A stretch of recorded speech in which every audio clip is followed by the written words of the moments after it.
नमस्ते students, welcome to अनुग्रह classes. आज हम स्टार्ट करने वाले हैं क्लास 7 सोशल साइंस का chapter number 1 geographical diversity of India. क्या आप जानते हो इंडिया में इतनी डाइवर्सिटी क्यों है? कहीं माउंटेन्स, कहीं डेजर्ट, कहीं रिवर्स और कहीं फॉरेस्ट। आज का लेक्चर देखने के बाद आपको इंडिया के ज्योग्राफी बिल्कुल क्लियर हो जाएगी। तो लेट्स स्टार्ट। तो आपके सामने है class 7 social science chapter number 1 के नोट्स हैं कुछ ज्योग्राफिकल डाइवर्सिटी ऑफ इंडिया।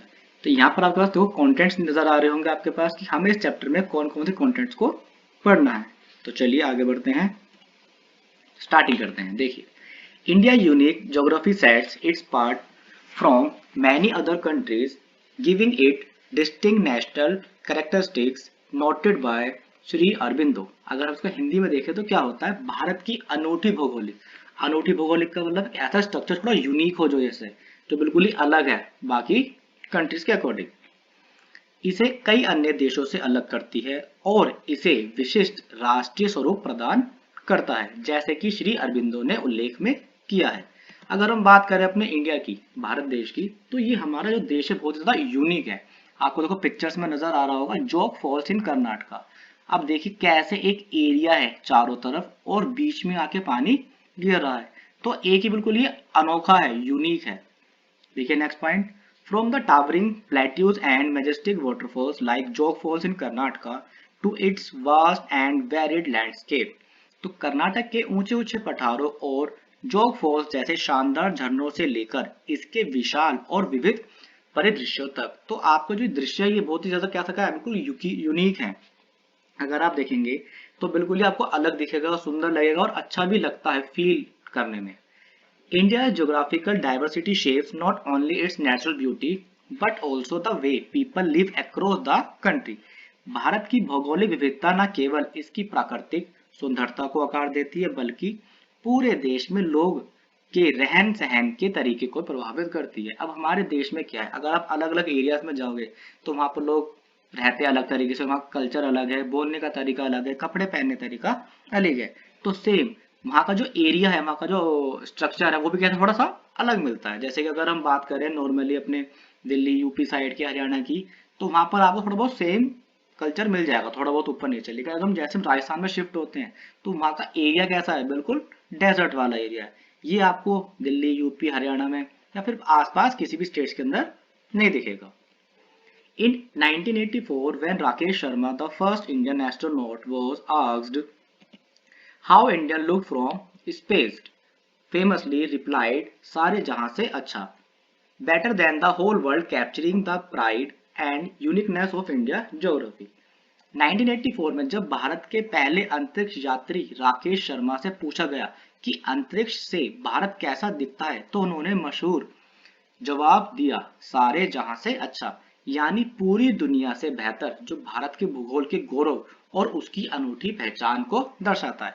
तो 1984 में क्या हुआ था, हमारे देश से क्या गया था, रॉकेट लॉन्च हुआ था, अंतरिक्ष में गया था। तो जो राकेश शर्मा थे वो कौन थे, एस्ट्रोनॉट थे, जिन्होंने हमारे जो प्रेसिडेंट उस टाइम पर कौन थी, इंदिरा गांधी थी। उन्होंने उनसे बात करी थी वहां पर सैटेलाइट के थ्रू। जब उन्होंने ये रिप्लाई दिया था कि हमारी जो दुनिया है, दुनिया के अंदर मतलब जो हमारा देश है वो कैसा लग रहा है दिखने में, तो उन्होंने उन्होंने ये जवाब दिया था कि सारे जहां से अच्छा। तो पूरे वर्ल्ड के अंदर सिर्फ इंडिया ही ऐसा है जो बिल्कुल ही यूनिक बाहर से हमको नजर आता है। इंडिया ज्योग्राफिकल डायवर्सिटी, भारत की भौगोलिक विविधता। तो India is the seventh largest country in the world and an important part of the Indian subcontinent which also include its neighbors like Pakistan, Bangladesh, Nepal, Bhutan, Sri Lanka and Myanmar. Together, these countries form a region that is diverse in both culture and geography. तो भारत दुनिया का सातवां सबसे बड़ा क्या है, देश है और भारतीय उपमहाद्वीप का एक महत्वपूर्ण हिस्सा है। उपमहाद्वीप का मतलब सब कॉन्टिनेंट। इसमें इसके पड़ोसी देश, जैसे कि पड़ोसी देश मतलब जो हमारी नेबर कंट्रीज होती हैं, पाकिस्तान है, बांग्लादेश है, नेपाल है, भूटान है, श्रीलंका और म्यांमार भी शामिल है। ये सभी देश मिलकर एक ऐसा क्षेत्र बनाते हैं जो संस्कृति और भूगोल दोनों की दृष्टियों से क्या है, अत्यंत विविध है, मतलब बहुत ही ज्यादा क्या है, यूनिक है। India distinct geographics influences its climate, culture and way of life. The country is divided into 5 regions. तो भारत का विशिष्ट भूगोल यहाँ की जलवायु, संस्कृति और जीवन शैली को प्रभावित करता है। इस देश को 5 मुख्य क्षेत्रों में विभाजित किया गया है। तो आपको देखिए यहाँ पर मैप नजर आ रहा होगा, एक इमेज नजर आ रही होगी। राइट साइड में कुछ कॉलम से छोटे छोटे blue, green, orange, red, yellow. तो जो ब्लू वाला पार्ट है वो हमारा कौन सा है? हिमालय रेंज वाला है। ग्रीन वाला नॉर्थन प्लेन्स है, जिसे हम हिंदी में क्या बोलते हैं? उत्तरी मैदान बोलते हैं। और जो हमारा ऑरेंज वाला वो क्या है? हमारा इंडियन डेजर्ट, मतलब भारतीय मरुस्थल। डेजर्ट मीन्स रेत। अगर हम देखते हैं नेक्स्ट, रेड वाला डेक्कन प्लेटू, जो हम क्या बोलते हैं हिंदी में? दक्कन का पठार। येलो हमारे क्या है? हमारे कोस्टल प्लेन्स है, मतलब तटीय मैदान है। तो आपके सामने ये फिजिकल फीचर ऑफ इंडिया है, मतलब भारत की भौतिक विशेषताएं है, जिससे हम आइडेंटिफाई कर सकते हैं कलर के थ्रू। अब देखिए जहां पर हमको दिखाई दे रहा है हिमालय रेंज, टॉप नॉर्थ की तरफ। अब देखिए ध्यान से, इंडियन डेजर्ट है हमारा लेफ्ट साइड। फिर देखो राइट साइड में क्या है? हमारा पूर्वी घाट, जिसको हम क्या बोलते हैं? ईस्टर्न घाट्स भी बोलते हैं। और लेफ्ट साइड है हमारा पश्चिमी घाट, मतलब western Ghats. The mountain zone, जिसे हम क्या बोलते हैं? द हिमालय, पर्वतीय क्षेत्र। हिमालय वाला मतलब सारा पार्ट ऐसा जहां पर सारे माउंटेन्स हैं। सेकंड देखिए, the plains of Ganga and Indus, Ganga और सिंधु के मैदान। थर्ड, द डेजर्ट रीजन, मतलब जिसे हम क्या बोलते हैं? थार डेजर्ट के नाम से भी जानते हैं। मरुस्थलीय क्षेत्र, नॉर्मल लैंग्वेज में थार मरुस्थल। द साउथर्न पेनिनसुला, जिसे हम क्या बोलते हैं? दक्षिणी प्रायद्वीप। द आइलैंड, द्वीप, छोटे मोटे जो हमारे आइलैंड्स होते हैं। देखिए next, these regions create varied climates and lifestyle, with some areas having fertile plains for farming and other being arid desert or cold mountains. The geographical features like mountains, river, deserts and coast help shape daily life, farming practices and even festival across India. इन क्षेत्रों में अलग अलग तरह की जलवायु और जीवन शैली देखने को मिलती है। अगर हम बात करें नॉर्मली, जैसे ही हम क्या करते हैं? अपना एरिया चेंज करते हैं, किसी भी स्टेट के अंदर जाते हैं, तो वहां पर आपको क्या दिखेगा? वहां का जलवायु मतलब क्लाइमेट चेंज मिलेगा। वहां पर लोगों के रहने का तरीका होता है वो अलग मिलेगा, बात करने का तरीका अलग अलग मिलता है। जहाँ कुछ इलाकों में खेती के लिए उपजाऊ मैदान है, वहीं कुछ इलाके सूखे रेगिस्तान या फिर ठंडे पहाड़ हैं। तो हमारे इंडिया के अंदर आपको अलग अलग क्या से मिल जाएंगे? एरियाज मिल जाएंगे। या तो फिर ऐसा एरिया जहाँ पर सिर्फ क्या पर हो रही है? सिर्फ खेती ही हो रही है। या फिर एक ऐसा एरिया जो सिर्फ खाली मैदान है, सूखे रेगिस्तान है, या फिर पहाड़ों में तो क्या होगा? वहां पर आपको ठंडा एरिया मिलेगा। पहाड़, नदियां, रेगिस्तान और समुद्र तट जैसी भौगोलिक विशेषताएं पूरे भारत में लोगों के रोजमर्रा के जीवन, मतलब खेती के तरीकों और यहाँ तक कि त्योहारों का भी आकार देने में मदद करती है। अब जो हमारा इंडिया है, इसमें क्या है? रोजमर्रा के जीवन मतलब डे लाइफ, लोगों का जीने का तरीका अलग है, खेती करने का भी तरीका अलग अलग है, फेस्टिवल्स को एंजॉय करने का तरीका भी अलग अलग दिखाई देता है। Next point, India's natural boundaries, the Himalaya to the north, the Thar Desert and the Arabian Sea to the west, the Indian Ocean to the south, and the Bay of Bengal to the east help define the country's physical limits and contribute to the diverse ecosystem and cultures within it. This variety deeply affects how people live, farm, travel and celebrate. तो इसका थोड़ा सा हम एक बार हिंदी में समझ लेते हैं। तो भारत की जो प्राकृतिक सीमाएं मतलब नेचुरल बाउंड्रीज कौन कौन सी? देखिए, उत्तर में हिमालय, मतलब जो हमारा नॉर्थ वाला एरिया, वहां पर क्या मिलेगा आपको? हिमालय देखने को मिलेगा। पश्चिम में थार मरुस्थल और अरब सागर, पश्चिम मीन्स वेस्ट साइड। तो वेस्ट में क्या मिलेगा आपको? थार डेजर्ट मिलेगा और अरेबियन सी आपको देखने को मिलेगी। दक्षिण में हिंद महासागर, दक्षिण मीन्स साउथ वाला एरिया, जहां पर आपको हिंद महासागर मतलब इंडियन ओशियन देखने को मिलेगा। पूर्व में बंगाल की खाड़ी, जिसे हम क्या बोलते हैं? बे ऑफ बंगाल, जो हमारी ईस्ट साइड में है। देश की भौगोलिक सीमाओं को निर्धारित करने में मदद करते हैं। तो ये हमको बताते हैं कि हम कौन सी बाउंड्री के अंदर अंदर रहते हैं और इसके भीतर मौजूद विविध पारिस्थितिक तंत्रों तथा संस्कृतियों में अपना योगदान देती है। तो इन्हीं बाउंड्रीज के अंदर हमको देखने को भी मिलता है कि हमारे इंडिया के अंदर अलग अलग कल्चर, अलग अलग खान पीन, रहना, हर चीज अलग अलग मिलती है। यह विविधता लोगों के रहन सहन, खेती बाड़ी, यात्रा करने और उत्सव मनाने के तरीकों को गहराई से प्रभावित भी करती है। तो हमारे इंडिया के अंदर जो अलग अलग तरीके के लोग रहते हैं, वो फेस्टिवल भी थोड़ा अलग अलग तरीके से सेलिब्रेट करते हैं। अब है हमारा पॉइंट, द हिमालय, जिसे हम क्या बोलते हैं? Himalaya. The Himalayas, India's mighty northern mountain range, act as a natural barrier, not only protecting the country but also influencing the climate and culture. These mountains stretched about 2,500 kilometers across 6 countries: India, Nepal, Bhutan, China, Pakistan and Afghanistan. तो हिमालय जो भारत की विशाल उत्तरी पर्वत श्रृंखला, उत्तरी means northern mountain range, जो हमारा north की तरफ है, एक प्राकृतिक अवरोध का काम करता है। अवरोध का मतलब रोक, एक तरह से हमें बचा रहा है जो माउंटेन है। ये न केवल देश की रक्षा करता है बल्कि यहाँ के मौसम और संस्कृति को भी प्रभावित करता है। तो जो भी हमारे इंडिया के अंदर चेंजेस आते हैं क्लाइमेट को लेके, ज्यादातर वो हमारे नॉर्थ साइड से ही होते हैं। ये पर्वत लगभग 2500 मतलब 2500 किलोमीटर तक 6 देशों में फैला हुआ है। तो जो हमारा हिमालय माउंटेन है, ये टोटल कितना किलोमीटर फैला हुआ है? 2500 किलोमीटर मतलब 2500 किलोमीटर फैला हुआ है। और ये किस किस से कनेक्ट कर रहा है? देखिए, भारत, नेपाल, भूटान, चीन, पाकिस्तान और अफगानिस्तान। तो ये है जो हमारी कुछ कंट्रीज है जहां तक हमारा हिमालय फैला हुआ है। देखिए next point, the Himalayas are home to some of the world tallest peaks including Mount Everest and Kanchenjunga, making it a region of extreme natural beauty and hardship. तो हिमालय दुनिया की सबसे ऊंची चोटियों का क्या है? घर है, जिनमें माउंट एवरेस्ट भी आता है और कंचनजंगा भी शामिल है। तो कंचनजंगा को हम शॉर्ट फॉर्म में K2 भी बोलते हैं। इसी वजह से ये क्षेत्र जहां एक और बेमिसाल प्राकृतिक सुंदरता से भरा है, वहीं दूसरी ओर यहाँ जीवन क्या है? बेहद कठिन है। अगर हम बात करें नॉर्मली माउंटेन्स में बहुत ही ज्यादा कम लोग वहां पर रह पाते हैं, क्योंकि वहां का जो क्लाइमेट है वो उसमें हम आराम से इजिली नहीं रह सकते, इसलिए वहां पर कुछ ही लोग ज्यादा रह पाते हैं। In summer, the snow melt from the Himalayas, feeding rivers like Ganga, Indus, and Brahmaputra, which supply water to millions of drinking, farming, and industries. These make the Himalayas often referred to as the water tower of Asia. गर्मियों में हिमालय की बर्फ पिघलती है। तो कब पिघलती है? गर्मियों में, जिससे गंगा, सिंधु और ब्रह्मपुत्र जैसी नदियों को पानी मिलता है। तो जैसी हमारी जो बर्फ होती है, आइस होती है, वो पिघलेगी तो वो किस में कन्वर्ट होगी? हमारी नॉर्मल सी बात है, वाटर में कन्वर्ट होगी। तो जितना भी हमारा बर्फ का पानी पिघलकर वाटर में कन्वर्ट हो जाता है, वो सीधा हमारी नदियों में मतलब रिवर्स में जाता है। तो कौन कौन सी है? गंगा, सिंधु और ब्रह्मपुत्र जैसी नदियों को पानी मिलता है। ये नदियां लाखों लोगों को पीने के लिए पानी देती है, खेती करने के लिए और उद्योग के लिए भी। उद्योग मतलब इंडस्ट्रियल फैक्ट जो हमारा होता है, यहाँ पर फैक्ट्रीज अपना काम आराम से कर सकती है, उद्योग के लिए पानी उपलब्ध कराती है। इसी कारण हिमालय को अक्सर एशिया का जल मीनार, तो ये थोड़ा पॉइंट ध्यान से देखिएगा, जो हमारा हिमालय है उसको हम एशिया का जल मीनार भी कहते हैं। इंग्लिश में normally water tower of Asia भी कहा जाता है। देखिए next, the Himalayan range is divided into 3 main parts. अब जो हिमालय वाला पार्ट है हमारा, ये हमारा 3 कैटेगरी में बटा हुआ है।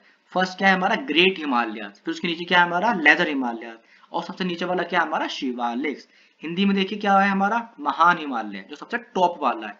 मिड वाला लघु हिमालय, सबसे नीचे वाला हमारा शिवालिक श्रेणियां, जिसको हम हिंदी में बोलते हैं। अब देखिए फर्स्ट हिमाद्री, जिसे हम क्या बोलते हैं? ग्रेटर हिमालय के नाम से भी जानते हैं। So this is the highest part, home to the 8,000 mountain towering over 8,000 meter. Very few people live here due to the extreme conditions. तो जो हमारा हिमाद्री है, जिसे हम क्या बोलते हैं? बृहद हिमालय, यह सबसे ऊंचा भाग है जहां 8,000 पर्वत यानी 8,000 मीटर से भी अधिक ऊंचे पर्वत स्थित हैं।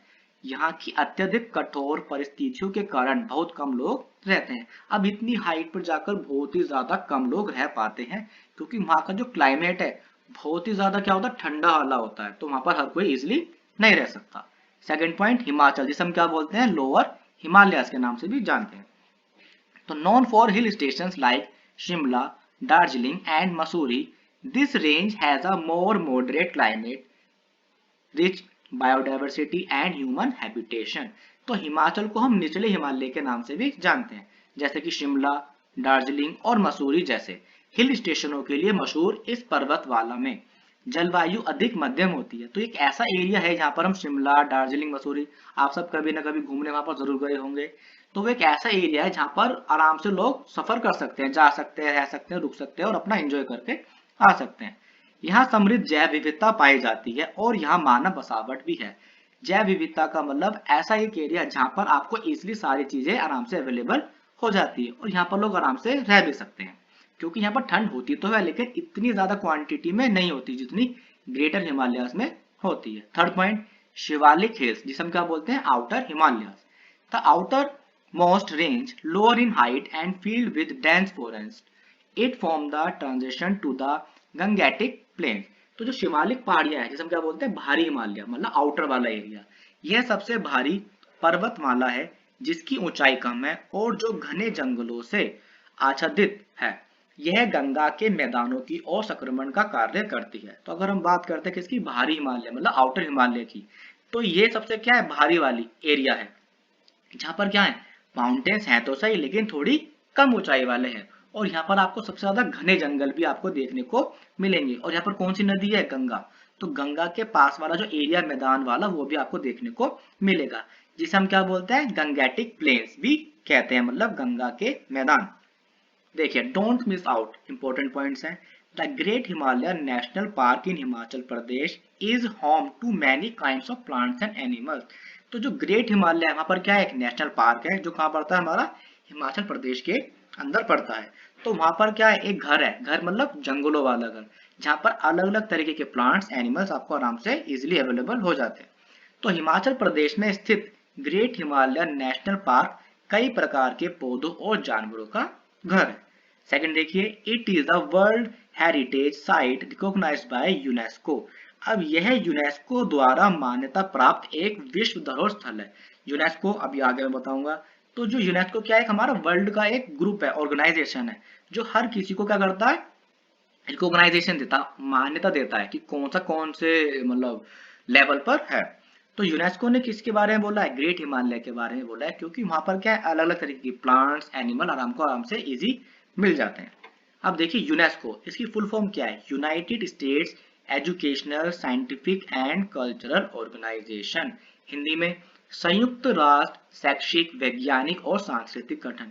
तो जो यूनेस्को है, यहाँ पर हम एजुकेशन साइंटिफिक कल्चरल ऑर्गेनाइजेशन, ये एक ऐसा ऑर्गेनाइजेशन बनाया गया है जहाँ पर आपको एजुकेशन के बारे में क्या क्या नई नई चीजें हो रही हैं वर्ल्ड में, चाहे जंगल में हो चाहे कहीं पहाड़ों के अंदर हो, तो वहां पर ये उनको रैंक देता है कि कौन किस रैंक पर है। Both the government and the local village community work together to protect the park, plants and animal. अब पार्क के पेड़ पौधों और जानवरों की रक्षा के लिए सरकार और स्थानीय ग्रामीण समुदाय दोनों मिलकर काम करते हैं। मतलब यहाँ पर कहने का मतलब ये कि गवर्नमेंट क्या करती है, इनको बचाने का काम करते हैं कि कोई इनको हंट ना करे, मतलब शिकार ना कर सके, ठीक है, प्लांट्स को हानि ना पहुंचा सके, एनिमल्स को कोई मार ना सके। तो गवर्नमेंट क्या करते हैं, उनको प्रोटेक्ट करती है, किसके साथ में मिलके, जो आसपास के जो लोकल लोग होते हैं उनके साथ में मिलके। नेक्स्ट देखिए, how the Himalaya were form an interesting story. Himalaya का निर्माण कैसे हुआ, एक दिलचस्प कहानी। अब आप भी ये सोचते होंगे कि इतना बड़ा पहाड़ हिमालय कैसे बन गया, तो हम देखते हैं कैसे बना। India's collision with Eurasia around 50 million year ago formed the Himalayas। तो लगभग 50 मिलियन वर्ष पहले भारत और यूरेशिया के टकराने से हिमालय का निर्माण हुआ। तो अगर हम बात करें किसकी, हिमालय की, कैसे बना, तो आज से 50 मिलियन वर्ष साल पहले जो इंडिया था वो यूरेशिया से टकराया। जब भी कोई चीज टकराती है तो वो थोड़ा ऊपर की तरफ बढ़ती है। तो सेम चीज, जैसे भारत और यूरेशिया आपस में टकराया तो जो नीचे से ऊपर की तरफ निकला तो वो क्या निकला, वो एक हिमालय निकला, माउंटेन का निर्माण हुआ यहाँ से। India once part of a landmass called Gondwana slowly moved north and collide with the Eurasian plate। तो भारत जो कभी गोंडवाना नामक भूभाग का हिस्सा था, तो ध्यान रखना यहाँ पर जो भारत है, हमारा जो इंडिया है, वो कभी किसी टाइम पर गोंडवाना क्या था, एक पार्ट था। धीरे धीरे उत्तर की ओर बढ़ा, किस तरफ बढ़ा, हमारा ये नॉर्थ की तरफ बढ़ा और यूरेशिया की प्लेट से क्या हो गया, ये टकरा गया, तब जाकर हमारा हिमालय बन गया था। This caused the land to crumple much like how a carpet wrinkles when pushed, resulting in the towering peaks of the Himalayas। इसके कारण जमीन सिकुड़ गई, ठीक वैसे ही जैसे किसी कालीन को धकेलने पर उसमें सिलवटें पड़ जाती हैं, और इसी के परिणाम स्वरूप हिमालय की ऊंची ऊंची चोटियों का हुआ, निर्माण हुआ।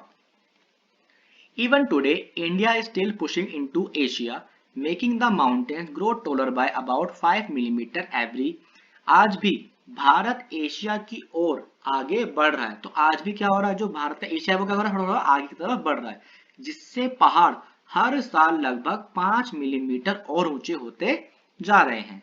The word Himalaya come from Sanskrit meaning abode of stove.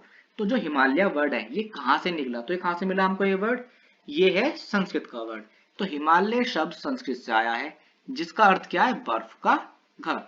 तो देखिए आपको इमेज में नजर आ रहा होगा, plate tectonics, India northward migration, तो पठारीय विवर्तनिकी, भारत का उत्तर की ओर प्रवास। तो आपको देखो नजर आ रहा होगा, पहले किस साइड था भारत, धीरे धीरे स्लोप से आगे बढ़ता हुआ चला और एक टाइम पर आकर वो यूरेशिया वाली प्लेट से टकरा गया।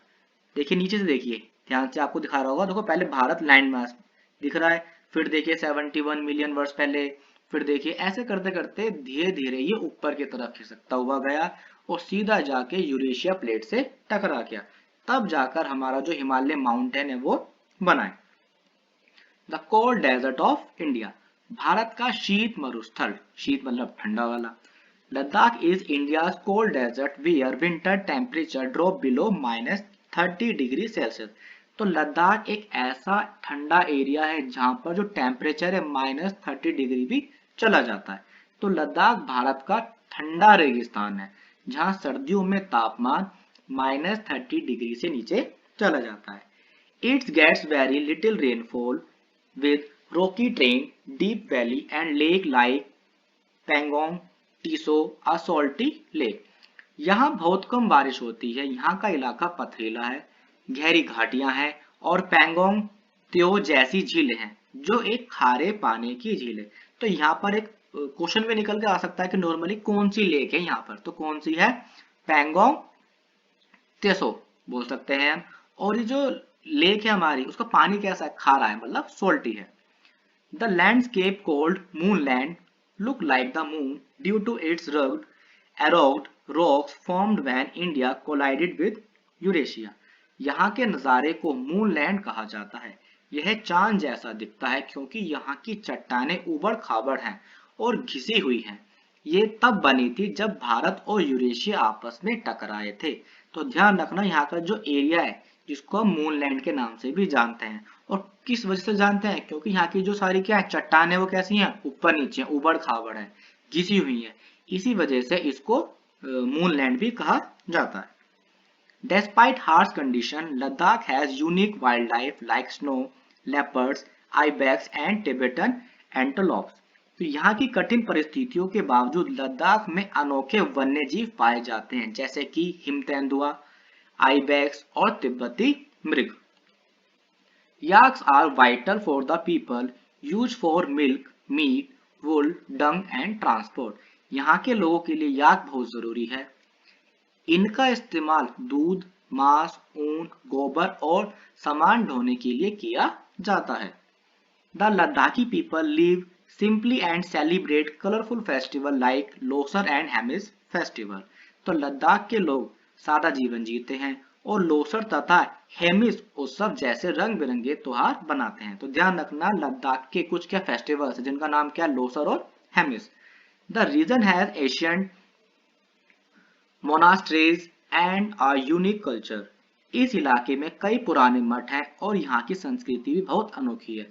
मोनास्ट्रीज में जहाँ पर लोग रहते थे, बुद्धिस्ट लोग, जैसे गुफा की तरह बना लिया।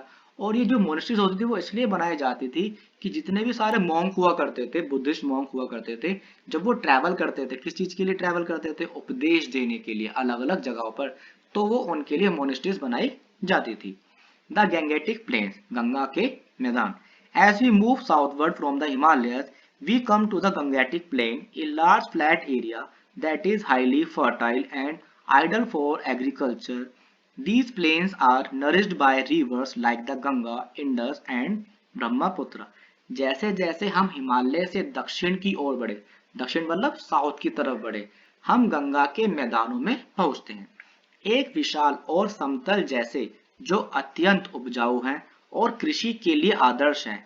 इन मैदानों को गंगा, सिंधु और ब्रह्मपुत्र जैसी नदियों में क्या मिलता है, पोषण मिलता है। ठीक, देखिए Indo Gangetic plain, Sindhu Ganga का मैदान।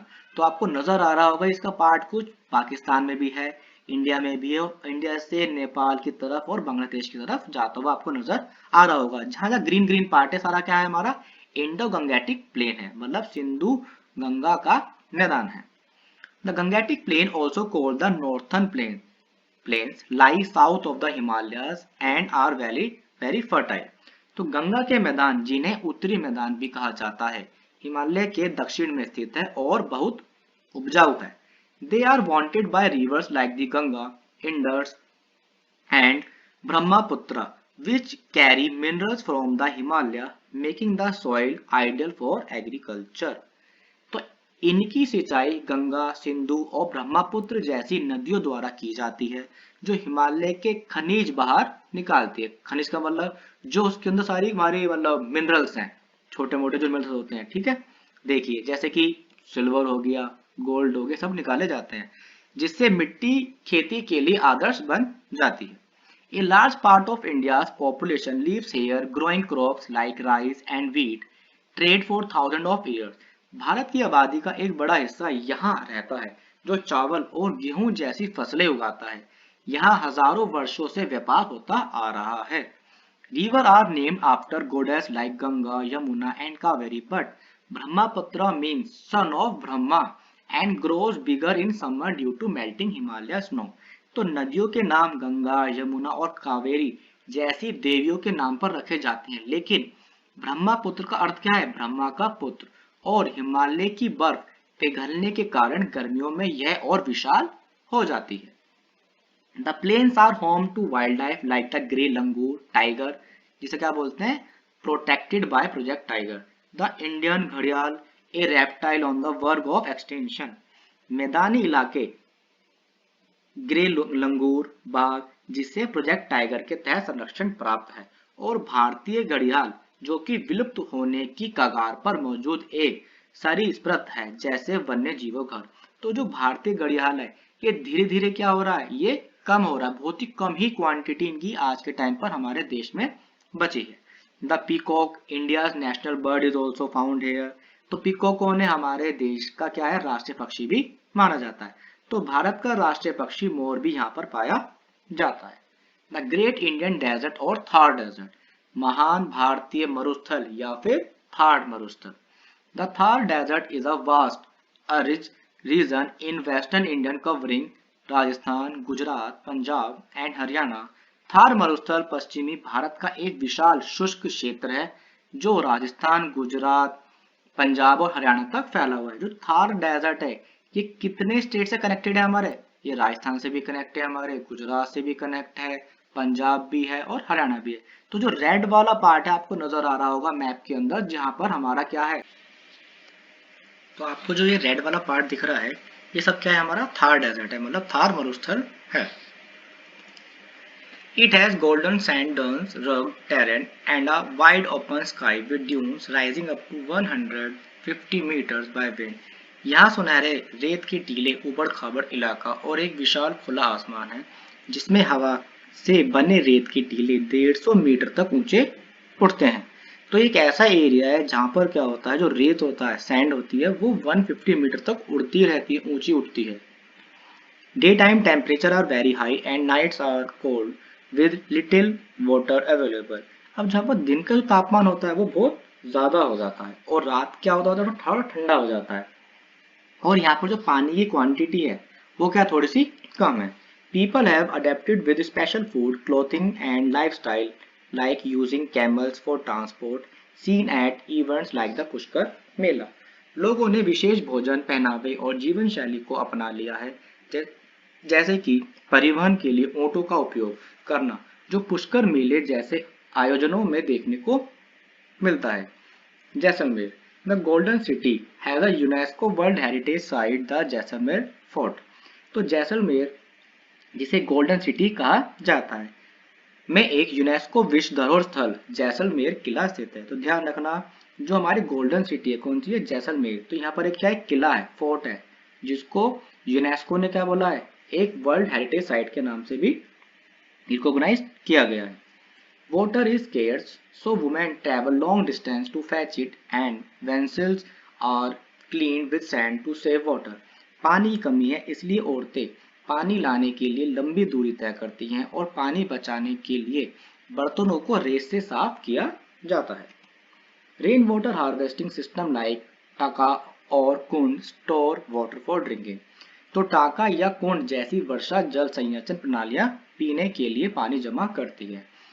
अब रेन वाटर हार्वेस्टिंग आपने पढ़ा भी होगा, सुना भी होगा, जहां पर हम पानी को बचाने के लिए नई नई टेक्निक्स का यूज करते हैं। तो उनमें से दो टेक्निक्स हैं टाका और कुंड। कुंड का मतलब नॉर्मली एक एरिया बना दे जहां पर सारा बारिश का पानी इकट्ठा हो और उसमें जाकर वो फिल हो जाए। द अरावली हिल्स, अरावली पहाड़ियां। The Aravalli hills are among the oldest mountain in the world, about 2.5 billion year old, spanning Delhi, Rajasthan, Haryana and Gujarat. तो अरावली पहाड़ियां दुनिया के सबसे पुराने पहाड़ों में से है जो लगभग 2.5 अरब साल पुरानी है और दिल्ली, राजस्थान, हरियाणा और गुजरात तक फैली हुई है। तो जो उसका डिस्टेंस है अरावली का, ये कुछ ज्यादा ही है, जो कम से कम खास फैला हुआ देखिए दिल्ली, राजस्थान, हरियाणा, गुजरात तक फैली हुई है और ये आगे तक भी जा रही है। Their highest peak, Mount Abu, is over 1700 meters, but most hills are 300-900 meters high. तो इनकी सबसे ऊंची चोटी कौन सी है? माउंट आबू है, जिसकी हाइट कितनी है? 1700 मीटर से भी ज्यादा ऊंची है। लेकिन ज्यादातर पहाड़ियां कितनी है? 300 या फिर 900 मीटर तक हाइट की ही हैं। They act as a natural barrier, stopping the Thar Desert from spreading eastward. ये एक प्राकृतिक रुकावट का काम करती है जो थार रेगिस्तान को पूरब की ओर फैलने से रोकती है। The Aravallis are rich in minerals like marble, granite, zinc, and copper. Ancient mines at Zawar mastered zinc extraction over 800 years ago. Aravalli में संगमरमर, ग्रेनाइट, जस्ता और तांबा जैसे खनिज भरपूर मात्रा में पाए जाते हैं। जावर में मिली पुरानी खदान इसे बीते का सबूत है कि भारत ने 800 साल से भी पहले जस्ता निकालने की कला में महारत हासिल कर ली है। तो अगर हम बात करें आज से 800 साल पहले, तो कहीं ना कहीं इंसानों ने ट्राई जरूर करा है किसका? जिंक को बाहर निकालने का। Historic fort like Chittorgarh, Kumbhalgarh and Ranthambore are located here, build in the hills for protection. तो यहाँ पर क्या क्या है? चित्तौड़गढ़ है, कुंभलगढ़ और रणथंभौर जैसे ऐतिहासिक किले यहाँ स्थित हैं, जिन्हें सुरक्षा के मकसद से इन पहाड़ियों पर बनाया गया था। तो मेनली यहाँ पर ये जो बनाए गए थे किले, ये प्रोटेक्शन के लिए बनाए गए थे। द पेनिनसुलर प्लेट्यू, प्रायद्वीपीय पठार। A plateau is a flat elevated landform with steep slopes. The peninsular plateau is a triangular area in central and southern India. पठार एक समतल ऊंची भू आकृति होती है जिसकी ढलानें खड़ी होती हैं। प्रायद्वीपीय पठार मध्य और दक्षिणी भारत में स्थित एक त्रिभुजाकार क्षेत्र है। त्रिभुजाकार का मतलब ट्रायंगली शेप है। It is a peninsula surrounded by water on three sides, the Arabian Sea, Bay of Bengal and Indian Ocean. ये एक प्रायद्वीप है जो तीन ओर से जल से घिरा हुआ है, अरब सागर, बंगाल की खाड़ी और हिंद महासागर। तो ये जो प्रायद्वीप है वो कैसा है?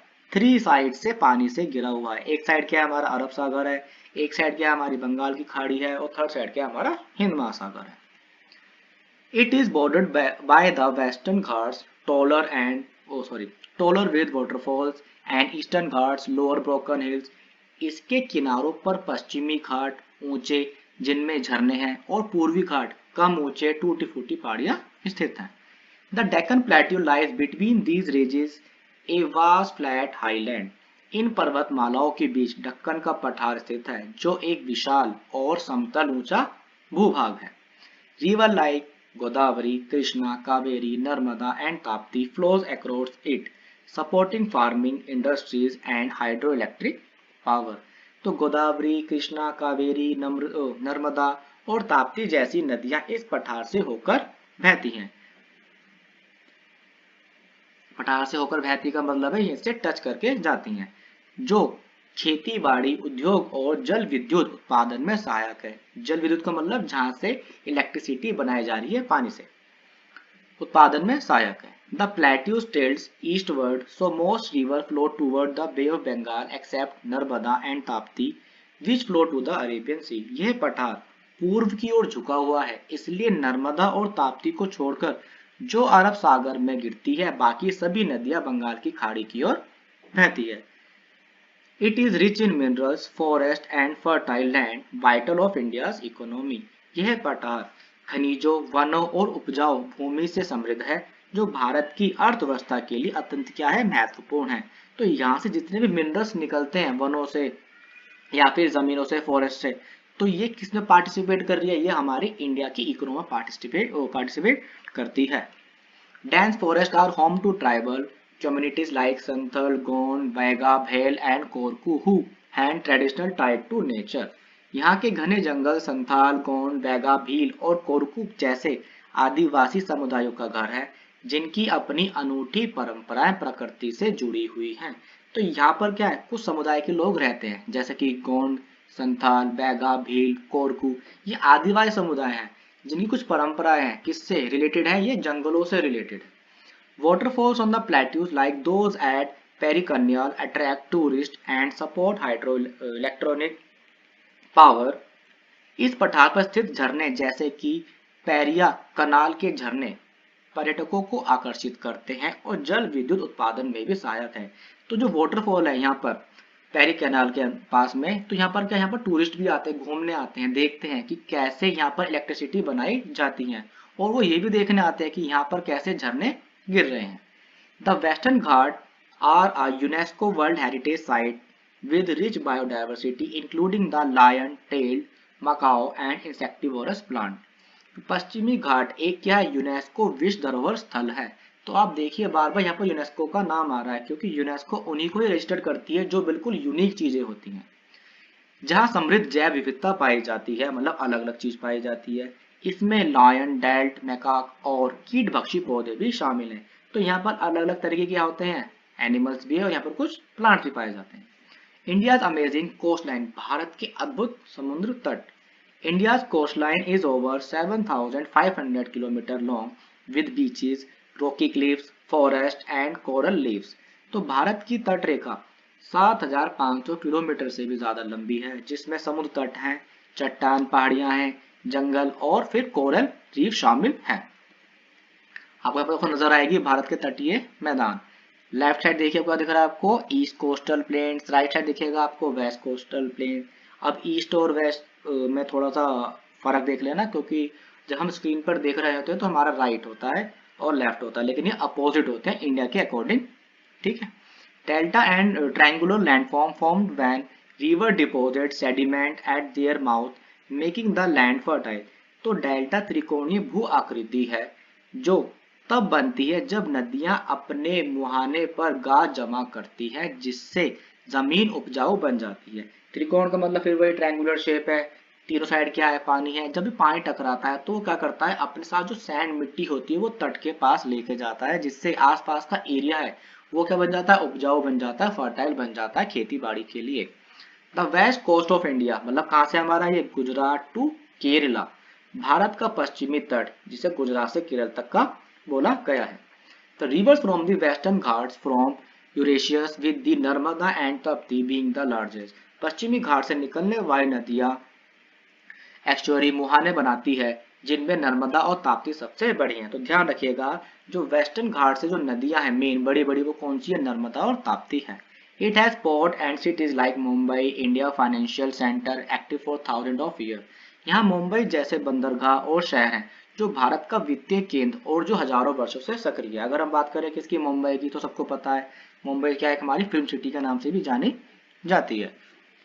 The east coast, Ganga delta to Kanyakumari, पूर्वी तट गंगा डेल्टा से कन्याकुमारी तक। It has wide plains and delta from river like Mahanadi, Godavari, Krishna and Kaveri, ideal for farming. यहाँ महानदी, गोदावरी है, कृष्णा और कावेरी जैसी नदियों द्वारा बनाए गए चौड़े मैदान और डेल्टा है जो खेती के लिए आदर्श है। तो जब भी नदियां बहती हुई आती है नीचे की तरफ, तो वो अपना एरिया खुद बनाती हैं। तो आज से हजारों साल पहले यही हुआ था, जब नदियां बनने स्टार्ट हुई थी तो उन्होंने अपना एरिया ऑटोमेटिकली डिसाइड कर लिया था, जिसकी वजह से क्या हो गई थी, नदियां चौड़ी होती हुई चली गई थी। Chilka lake and Pulicat lake a lagoon are important water bodies. Chilka झील और पुलकित झील यहाँ एक क्या है, महत्वपूर्ण जल निकाय हैं। तो यहाँ पर क्या इंपॉर्टेंट बॉडीज हैं कुछ, जहाँ पर चिल्का झील और पुलकित झील के अंदर आपको देखने को मिल सकती हैं। इंडियन आइलैंड, भारतीय द्वीप। India has two major island groups, Lakshadweep in the Arabian Sea and Andaman and Nicobar Island in the Bay of Bengal। तो ध्यान रखिएगा, लक्षद्वीप किस साइड है हमारा, अरेबियन सी में है, और अंडमान निकोबार कहाँ पर है हमारा, बे ऑफ बंगाल के साइड में। तो भारत के दो प्रमुख द्वीप समूह हैं, अरब सागर में लक्षद्वीप और बंगाल की खाड़ी में अंडमान और निकोबार द्वीप समूह है। Lakshadweep, an archipelago of 36 coral island near Kerala, not all inhabited। तो केरल के पास 36 कोरल द्वीप का एक समूह है जिनमें से सभी पर आबादी नहीं है। तो ये ऐसी आइलैंड है जहां पर सारे लोग जाकर आराम से नहीं रह सकते। कुछ आइलैंड ही है जहां पर लोग रह सकते हैं, बाकियों में नहीं रह सकते।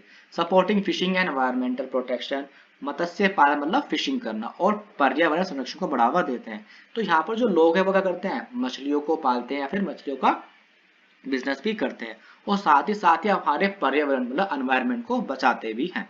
अंडमान एंड निकोबार आइलैंड, अंडमान और निकोबार द्वीप समूह। Over 500 volcanic island divide into Andaman and Nicobar group. तो 500 से ज्यादा ज्वालामुखी द्वीप हैं जो अंडमान और निकोबार समूहों में बटे हुए हैं। ज्वालामुखी जिसे हम क्या बोलते हैं, वोल्केनोस भी बोला जाता है। तो how to coral reefs, beaches, jungles and Asian tribe. यहाँ कोरल रीफ, समुद्र तट, जंगल और प्राचीन जनजातियां पाई जाती हैं। तो ध्यान रखना, अंडमान निकोबार में कौन कौन सी जनजातियां पाई जाती हैं, तो वो कौन कौन सी है, कोरल रीफ, समुद्र तट, जंगल और प्राचीन। ठीक।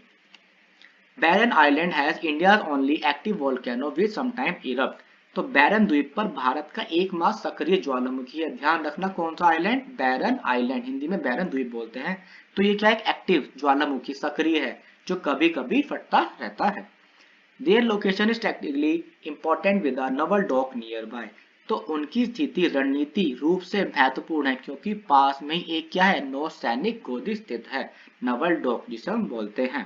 The delta in West Bengal and the Sundarban, पश्चिमी बंगाल का डेल्टा और Sundarban.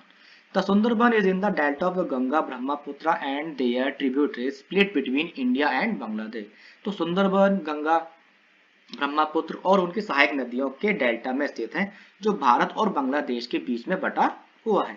It is a UNESCO world heritage site. अब ये भी क्या है हमारा, एक यूनेस्को वर्ल्ड हेरिटेज साइट है, with a unique mix of river, sea and land. क्यों इतना यूनिक है, पड़का आपको दिख रहा होगा, क्योंकि यहाँ पर रिवर भी है, सी भी है और लैंड भी है। तो ये एक यूनेस्को विश्व धरोहर स्थल है जहाँ नदी, समुद्र और जमीन का एक अनूठा मेल देखने को मिलता है। तो यूनेस्को अपनी चीजें सिर्फ उन्हीं को बताती है, फिक्स करती है जहां पर सारी चीजें यूनिक होती हैं। The delta has mangrove and is home to royal Bengal tiger and other species. इस डेल्टा में मैनग्रोव वन है और यह रॉयल बंगाल टाइगर तथा अन्य प्रजातियों का घर भी है। तो अब ध्यान रखना, जो वेस्ट बंगाल में क्या सुंदरबन डेल्टा है, यहाँ पर फेमस किस चीज के लिए, ये बंगाल टाइगर के लिए, या फिर और भी जहाँ पर प्रजातियां हैं उसके लिए भी फेमस है। The hills of the northern east, पूर्वोत्तर की पहाड़ी। The north east hills part of the Meghalaya plateau include the Garo, Khasi and Jaintia hills. तो पूर्वोत्तर की जो पहाड़ियां हैं जो मेघालय पठार का हिस्सा है, उनमें गारो, खासी और जैंतिया पहाड़ियां भी शामिल हैं। आपको राइट साइड में आपको दिख रहा होगा इमेज के अंदर, माउंटेन रीजस के अंदर गारो, खासी, महाभारत रेंज, पूर्वांचल रेंज, अरुणाचल, हिमालय, सबके आइकन्स भी नजर आ रहे होंगे। North east India name, Arunachal Pradesh, Assam, Manipur. तो सबका कहीं ना कहीं आपको मैप में नजर आ रहा होगा कि कौन किससे बिलोंग कर रहा है। तो non for lush greenery, heavy rainfall and waterfalls like the seven sister waterfall. तो घनी हरियाली, भारी वर्षा और सेवन सिस्टर वाटरफॉल जैसे झरनों के लिए जाना जाता है। तो ध्यान रखना, जो हमारा नॉर्थ ईस्ट वाला एरिया है कौन सा है हमारा, मेघालय प्लेट्यू, जिसको हम सेवन सिस्टर वाटरफॉल्स के नाम से भी जानते हैं। The region has some of the highest rainfall in the world supporting forest, wildlife and fertile land. इस क्षेत्र में दुनिया के सबसे अधिक वर्षा होती है, जो यहाँ के जंगलों, वन्य जीव और उपजाऊ भूमि को सहारा देती है। Molagone village in the East Khasi Hill is called the cleanest village in Asia, famous for its living root bridges made by weaving tree roots। तो पूर्वी खासी हिल्स में स्थित मावलिनो गांव को एशिया का सबसे स्वच्छ गांव कहा जाता है। थोड़ा नाम मुश्किल है तो धीरे धीरे पढ़ेंगे तो आप समझ जाओगे। मावलिनो, ठीक। तो ये पूरे हमारे एशिया में क्या है, सबसे क्लीन एरिया माना जाता है जो पेड़ों की जड़ों को आपस में बुनकर बनाए गए अपने लिविंग रूट ब्रिजेस के लिए प्रसिद्ध है। तो यहाँ पर क्या बनाता है, पेड़ों की जड़ों से क्या बनाया गया है, ब्रिजेस बनाया गया है। और यहाँ पर सबसे ज्यादा क्या है, क्लीनेस्ट है। तो ध्यान रखना जो हमारा क्या है, माव ली नोंग, ये क्या एक एरिया है जो कहाँ पर पड़ता है, हमारा मेघालय के अंदर पड़ता है, जो बहुत ही ज्यादा क्या है, क्लीनेस्ट विलेज है पूरे एशिया के अंदर। The Shad Suk Mynsiem festival celebrate nature and is held by the Khasi people. तो साध सुख मिनसियम उत्सव प्रकृति का जश्न मनाता है और इसे खासी लोगों द्वारा बनाया जाता है। तो मेघालय में ज्यादातर खासी कैटेगरी के लोग ज्यादा रहते हैं जो अपना एक फेस्टिवल बनाते हैं, किसके लिए बनाते हैं, प्रकृति के लिए बनाते हैं, जिसका नाम क्या है, शाद सुख मिनसियम नाम है। पॉइंट्स टू रिमेंबर, याद दिलाने के संकेत कुछ देखिए ध्यान से। India as a mini continent, एक लघु महाद्वीप के रूप में भारत है। तो India is often referred to as a mini continent due to its diverse geographical features which include. अब देखिए भारत को अक्सर उसकी विविध भौगोलिक के कारण लघु महाद्वीप कहा जाता है, जिनमें शामिल है Himalaya, plains, desert, plateaus, coast, island. Hindi में हिमालय, मैदान, मरुस्थल, पठार, तट, द्वीप के नाम से जाना जाता है। अब देखिए आपके सामने the Himalaya the water tower of Asia, आई बताया था मैंने कुछ टाइम पहले भी, the water tower of Asia के नाम से भी हिमालय को जाना जाता है। हिंदी में जल स्तंभ। The Himalayas are often called the water tower of Asia because they feed major river like the Ganga, Indus and Brahmaputra, providing water for millions of people in the region. तो हिमालय को अक्सर एशिया का जल मीनार कहा जाता है क्योंकि यह गंगा, सिंधु और ब्रह्मपुत्र जैसी प्रमुख नदियों को जल प्रदान करता है, जिससे इस क्षेत्र के लाखों लोगों को पानी मिलता है। तो आपके सामने एक इमेज नजर आ रही होगी, आप थोड़ा उसको ध्यान से देखिए, कौन सी चीज किस चीज के लिए क्या है, थोड़ी सी फेमस है। The Gangetic plains, fertility and population, Ganga के मैदान, उर्वरता और जनसंख्या। The Gangetic plains are incredibly fertile, supporting a large portion of India's population. The rivers in these plains are crucial for, Ganga के मैदान अत्यंत क्या है, उपजाऊ हैं, जो भारत की आबादी के एक बड़े हिस्से का भरण पोषण करते हैं। इन मैदानों में बहने वाली नदियां निम्नलिखित के लिए अत्यंत महत्वपूर्ण हैं। तो कुछ नदियां हैं जो हमारे क्या है, इंडिया के लिए, गंगा के मैदान के लिए बहुत ज्यादा क्या है, इंपॉर्टेंट है। फर्स्ट, अब कौन कौन सी, जैसे गंगा है हमारे किस काम आ रही है, मेन एग्रीकल्चर, कृषि काम आ रही है, ट्रांसपोर्ट परिवहन के काम आ रही है, ट्रेड की भी काम आती है। Adaptive lifestyle in the Thar desert, Thar मरुस्थल में अपनाई गई जीवन शैलियां कौन कौन सी हैं। In the Thar desert people have developed unique adaptive lifestyle to survive harsh condition. One such adaptation in rainwater harvesting to save water, which is a scarce resource in the region. तो थार रेगिस्तान में लोगों ने कठोर परिस्थितियों में जीवित रहने के लिए जीवन जीने के अनोखे और अनुकूलित तरीके विकसित कर लिए हैं। तो थार डेजर्ट में जो लोग रह रहे हैं, धीरे धीरे उन्होंने क्या करा है, अपने आप को वहां पर एडॉप्ट कर लिया है, वहां पर रहने लायक बना लिया है। ऐसा ही एक अनुकूल वर्षा जल चयन है जिसका उद्देश्य पानी बचाना है, क्योंकि इस क्षेत्र में पानी एक दुर्लभ संसाधन है। तो थार डेजर्ट में क्या है, पानी की कमी है, तो वहां के लोग क्या करते हैं, पानी को बचाकर चलते हैं फ्यूचर के लिए कि कभी पानी उनको मिले या फिर ना मिले। The Aravalli hills nature barrier and rich minerals, Aravalli पहाड़ियां प्राकृतिक अवरोधक और खनिज। The Aravalli hills prevent the Thar desert from expanding further. They are also rich in minerals including marble, granite, zinc and copper, which have supported mining activities for centuries. तो अरावली पहाड़ियां थार रेगिस्तान को और अधिक फैलाने से रोकती हैं। ये संगमरमर, ग्रेनाइट, जस्ता और तांबे जैसे खनिजों से भी समृद्ध है, मतलब यहाँ पर इनकी क्वांटिटी ज्यादा है मिनरल, यहाँ पर संगमरमर मिलता है, ग्रेनाइट मिलता है, जस्ता मिलता है और तांबा मिलता है, जिन्होंने सदियों से खनन गतिविधियों को सहारा दिया है। Peninsular plateau surrounded by water, प्रायद्वीपीय पठार जल से घिरा हुआ। The peninsular plateau is surrounded by water on 3 side, तो प्रायद्वीपीय पठार 3 ओर से जल से घिरा हुआ है। फर्स्ट मैंने क्या बताया था, अरेबियन सी जो हमारा वेस्ट में है, अरब सागर पश्चिम, बे ऑफ बंगाल ईस्ट में है, बंगाली खाड़ी पूर्व में है, इंडियन ओशन साउथ में, हिंद महासागर दक्षिण।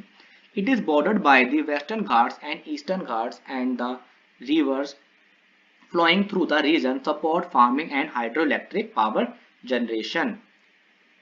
तो यह पश्चिमी घाट और पूर्वी घाट से घिरा हुआ है और इस क्षेत्र में बहने वाली नदियां खेती और जल विविध उत्पादन में सहायक हैं। India's coastline fertile deltas and important port, Bharat की तट रेखा उपजाऊ डेल्टा और महत्वपूर्ण बंदरगाह।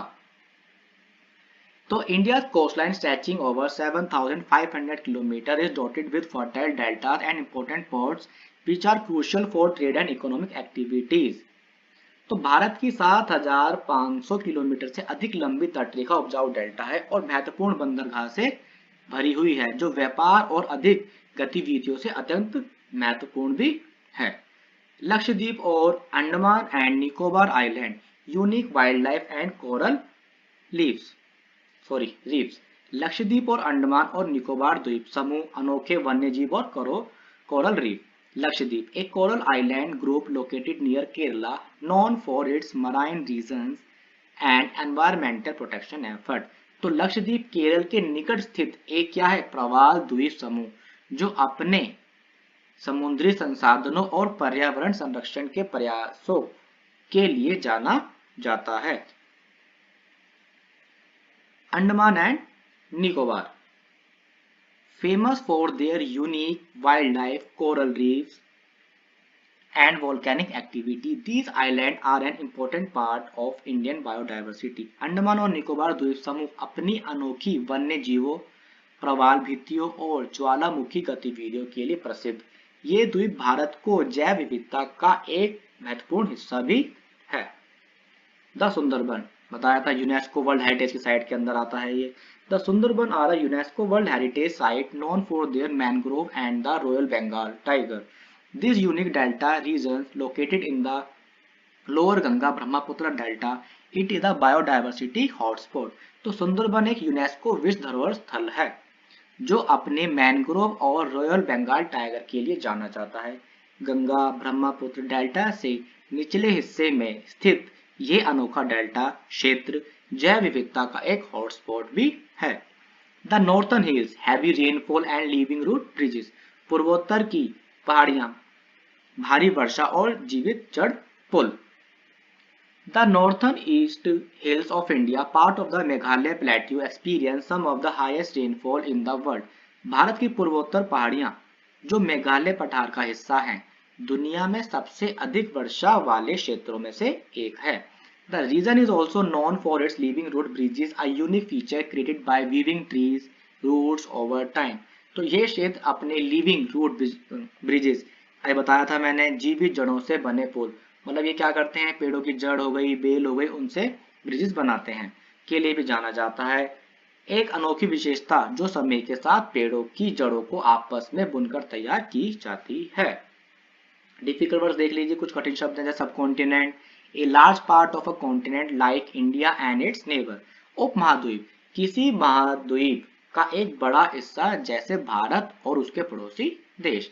Landform, natural features of the earth like mountain, plains and plateaus, भू आकृतियां, भारत की प्राकृतिक विशेषताएं जैसे पर्वत, मैदान और पठार। Biodiversity, the variety of plants and animals in the area.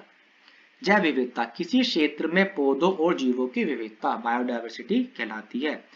Tributaries, smaller river that flow into a large river, सहायक नदियां, छोटी नदियां जो किसी बड़ी नदी में आकर मिलती हैं। Glacier, a large mass of ice that move slowly, हिमनद, बर्फ का एक बड़ा पिंड जो धीरे धीरे खिसकता है। Plateau, A flat elevated landform with step slopes, पठार, एक समतल भूमि भू आकृति जिसकी ढलान खड़ी होती है। Peninsula, land surrounded by water on 3 sides, प्रायद्वीप, वह भूभाग जो 3 ओर से जल से घिरा हो जैसा हमारा India. Estuaries, areas where river meet the sea mixing water and salt water, मुहाने, वे क्षेत्र जहां नदियां समुद्र से मिलती हैं और मीठा तथा खारा पानी आपस में मिल जाता है। Deltas, triangular landform formed by river sediment at the mod, delta, नदी के मुहाने पर नदी के अवसादों से बनने वाली त्रिभुजाकार स्थलाकृतियां। आर्कियोपेलागो, एक ग्रुप ऑफ आइलैंड जिसे हम क्या बोलते हैं, द्वीप समूह, द्वीपों का समूह। Mangrove, trees that grow in coastal area with roots in water. Mangrove, ऐसे पेड़ जो तटीय क्षेत्रों में उगते हैं और जिनकी जड़ें पानी में होती हैं। तो कैसा लगा चैप्टर, आप सब बताइए बच्चे मुझे। अगर आपको ये वीडियो हेल्पफुल लगी हो तो लाइक करें, शेयर करें, चैनल को सब्सक्राइब करें अनुग्रह क्लासेस, और नेक्स्ट वीडियो में हम और इंटरेस्टिंग टॉपिक कवर करेंगे। Thank you students.